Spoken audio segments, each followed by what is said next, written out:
Okay guys, this is a 53 Chevy truck, and man, this would make somebody a really good winter project.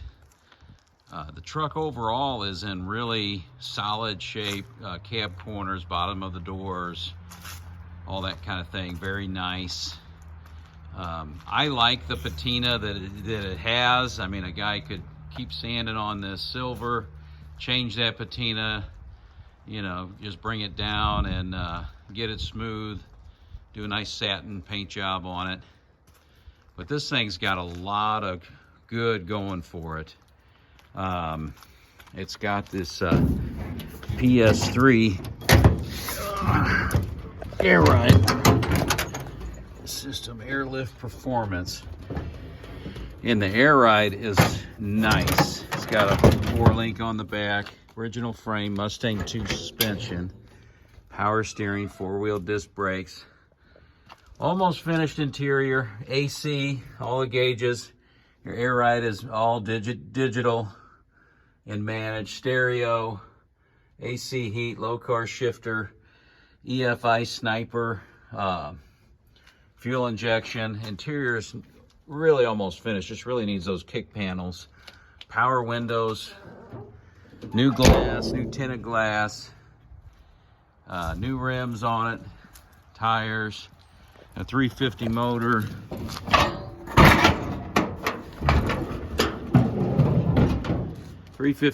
with the Holley sniper fuel injection on it. You know, new wiring, new radiator, like I said, AC.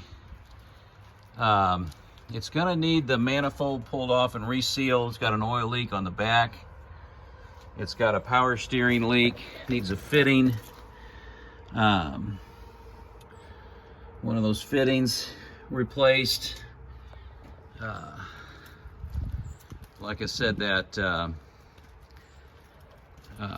kick panel's put in the side, and really needs a tilt column. That's a standard column, and you can get in there, but if you've got a big beer belly, you probably won't. It does have signals.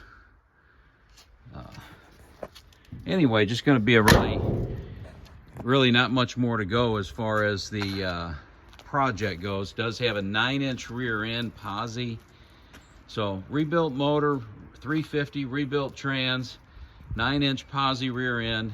Is a little bit lower geared rear end. That could be something a guy might want to change and put a little taller gear in it, you know. So this is the next one coming up.